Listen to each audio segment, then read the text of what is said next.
අපි මේ රැඳී ඉන්නේ වරාපිටිය හඳුකල කියන ප්‍රදේශයේ දියපාරක් ළඟයි. ලස්සන දියපාරක්. දොළ හොවටගෙන ගිහිල්ලා වතුර වැඩි වී තිබෙනවා. අපි ඉන්නේ දැන් හඳුකල ලස්සන දියපාරක් ළඟයි.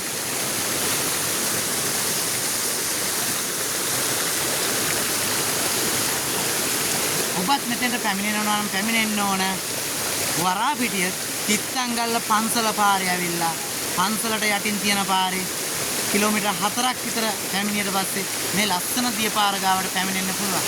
ලස්සන ගල් තලාවක් එක්ක ඔබට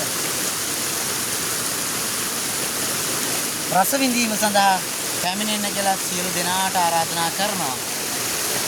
වරාපිටිය හඳුගල දියපාර තමයි.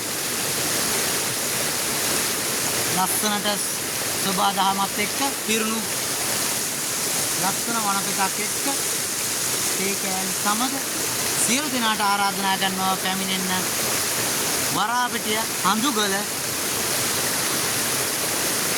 දොළ ළඟ.